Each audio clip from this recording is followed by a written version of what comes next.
C'est l'heure du Dimanche Magazine. Notre invité nous a rejoint en plateau. Je le disais à l'entame de cette édition, c'est le directeur général du conseil EVA Palmia Huile que nous recevons aujourd'hui. Merci encore à vous, monsieur Coulibaly. On va y aller tout de suite avec cet élément vidéo que nous propose Lanciné Bakayoko, le chef du service économie de la rédaction RTI 1.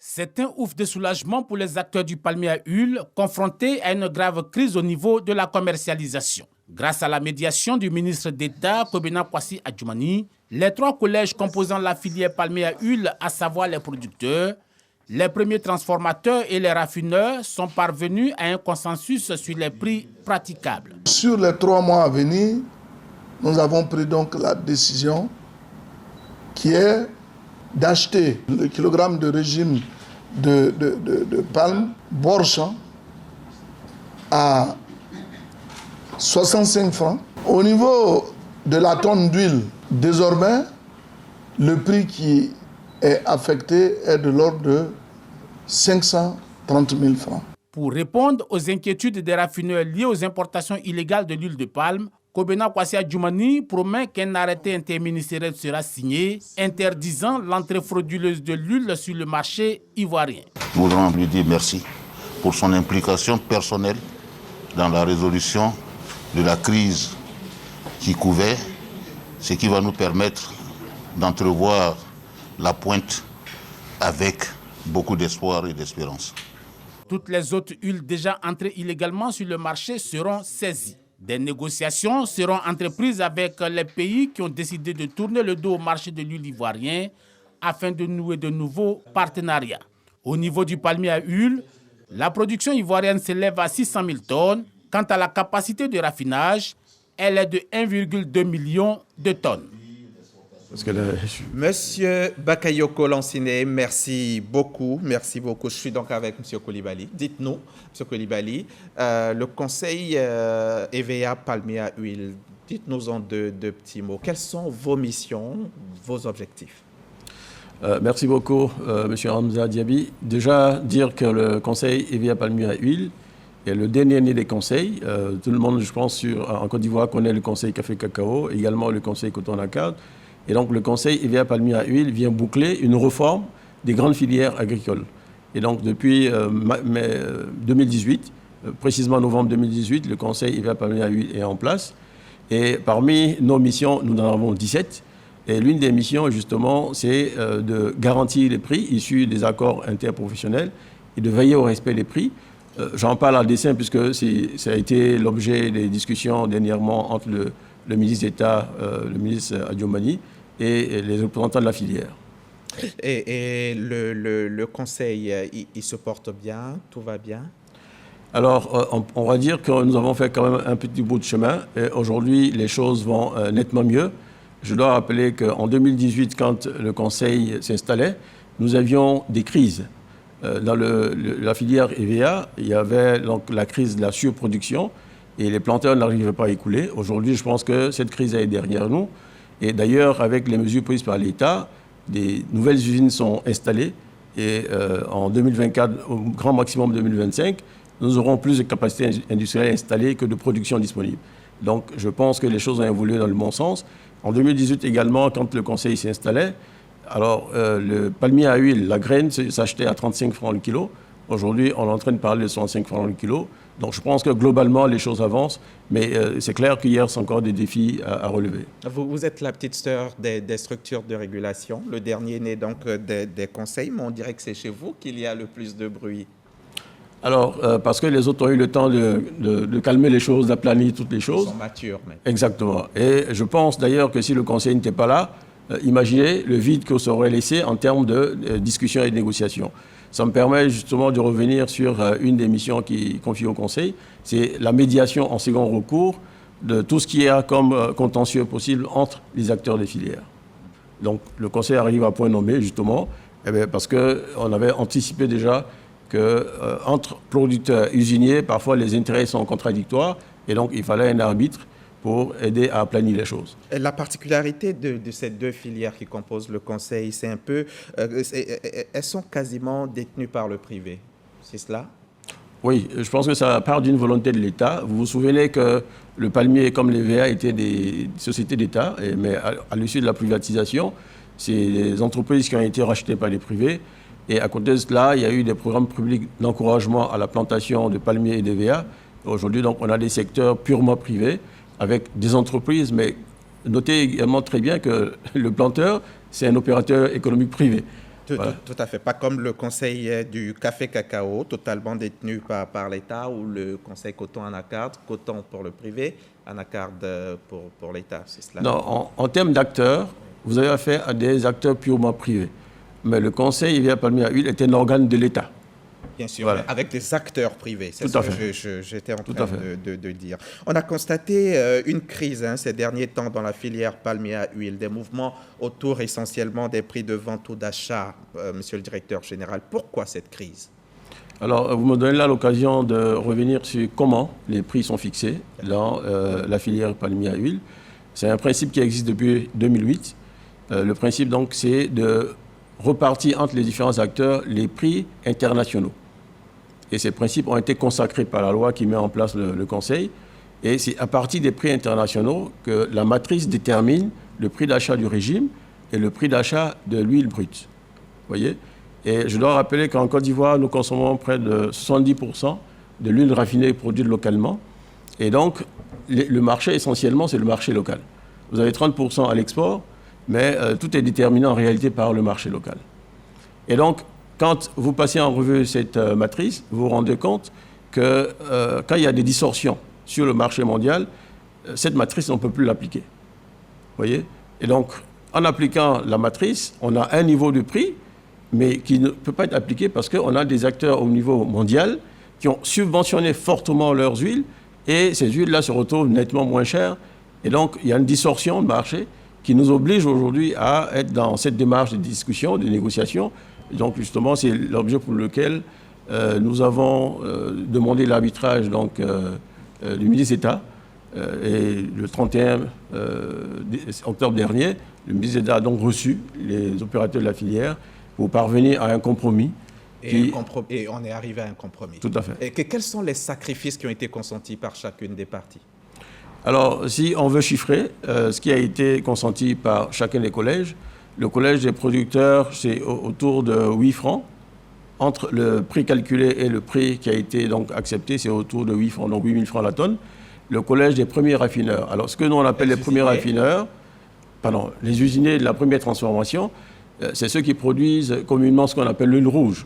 C'est cela. Voilà, donc l'huile brute, eux, ils ont fait un sacrifice autour de 65 000 la tonne pour permettre à l'ensemble du système d'être en équilibre. Oui. Et après, les raffineurs? Les raffineurs, comme je le disais tout à l'heure, eux, ils ont en face d'eux le consommateur ivoirien.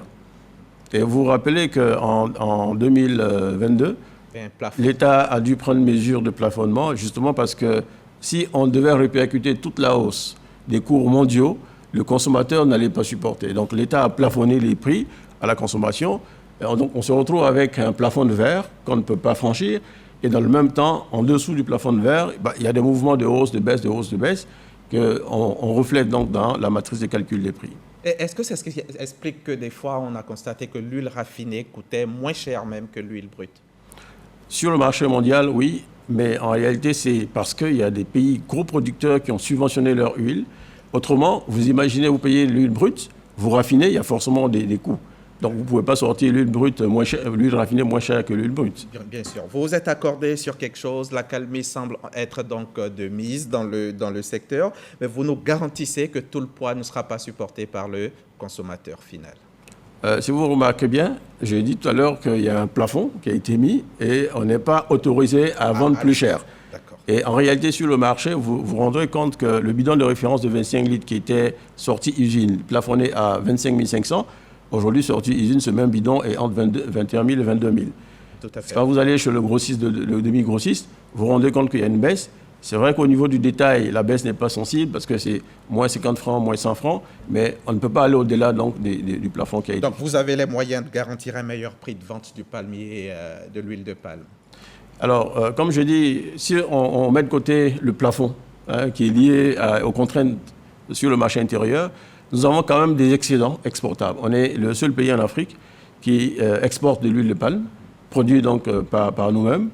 Et l'accès donc au marché extérieur, nous pouvons capter les hausses de cours, au niveau du marché mondial, justement sur les 30% qui nous restent à exporter à l'extérieur.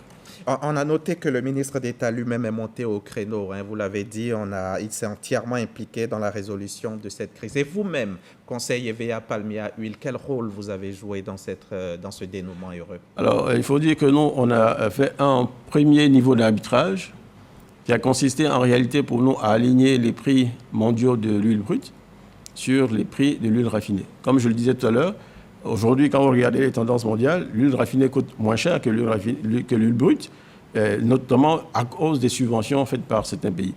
Et donc, quand nous avons fait cet arbitrage, c'était déjà le 10 octobre, il s'est trouvé que, de part et d'autre, les raffineurs notamment, ont estimé qu'à ces niveaux de prix, ils n'étaient pas compétitifs. Donc, il a fallu porter l'affaire à un deuxième niveau de médiation en sollicitant l'appui du ministre d'État. Est-ce qu'on peut toujours craindre que le mécanisme de fixation de prix soit toujours mis à mal lorsqu'une des parties ne se sent pas à l'aise avec le prix?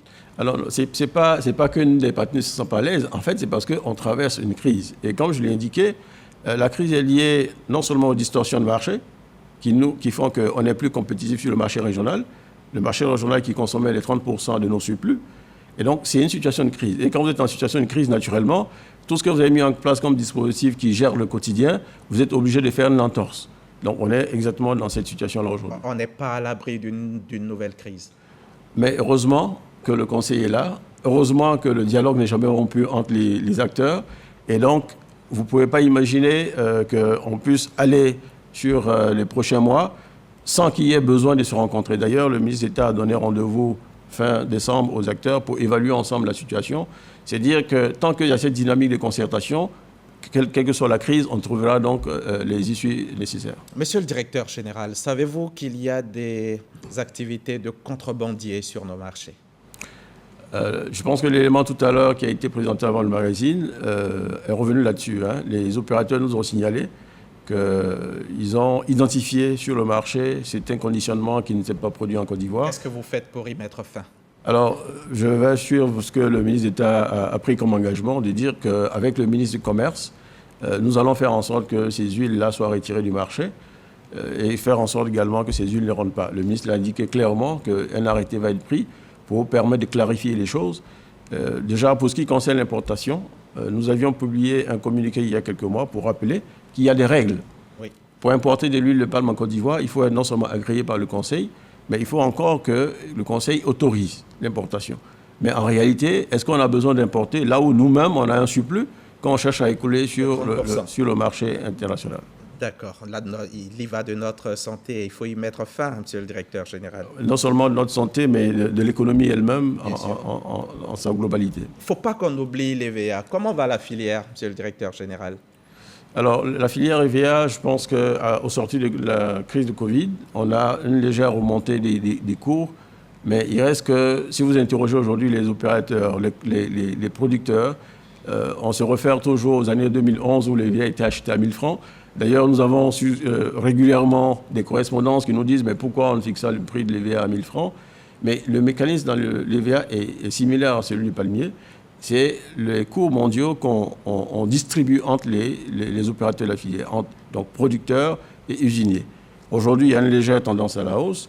Et on pense que, d'après les données que nous avons, 2024-2025, cette tendance va se maintenir.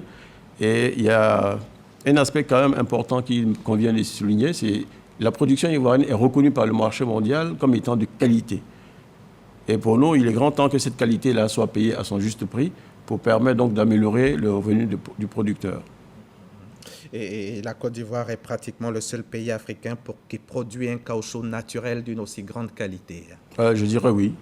Et en si grande quantité, parce qu'on est à 1 300 000 tonnes aujourd'hui de caoutchouc. Vous nous rassurez donc, monsieur le directeur général, on en a fini, vous nous rassurez, il y a de bonnes perspectives pour le binôme EVA Palmia Huile. Oui, je confirme que l'avenir est prometteur. D'ailleurs, quand vous lisez toutes les projections à 2030, vous vous rendrez compte qu'il y aura un déficit de caoutchouc naturel au niveau mondial. Donc la consommation de caoutchouc naturel ne pourra pas être couverte par la production. Et pour nous, ça, c'est une dynamique positive.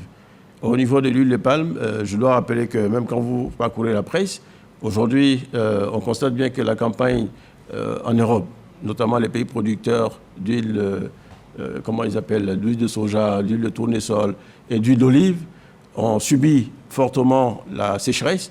Et je pense que ça va avoir un effet impactant sur les cours mondiaux de nos produits. Donc l'avenir est prometteur. Voilà. Merci beaucoup. Et le palmier à huile, cette filière qui emploie près de 200 000 personnes. Tout à fait. Merci beaucoup, M. Coulibaly. Founbé Edmond Coulibaly, directeur général du tout jeune conseil EVEA palmier à huile. Vous êtes venu nous parler un peu de la crise qui a secoué le secteur du palmier à huile, mais là, tout est rentré dans l'ordre et on prie que ça dure. Merci en tout cas d'être venu nous voir. Si vous me permettez, je profite de votre antenne pour dire toute ma reconnaissance au ministre d'État et également la reconnaissance des acteurs de cette filière au ministre d'État, qui a usé vraiment de son sens de l'écoute. La réunion a duré quasiment 3 heures. Chaque collège a eu le temps de s'exprimer. Et à la fin, je pense que tous les collèges ont compris qu'on avait intérêt à s'accorder. Autrement, la filière elle-même se serait retrouvée déséquilibrée. Merci. Je vous en prie. Et bon retour chez vous. Merci à vous aussi, chers téléspectateurs. Vous êtes notre motivation. Merci de votre confiance et très bon dimanche chez vous.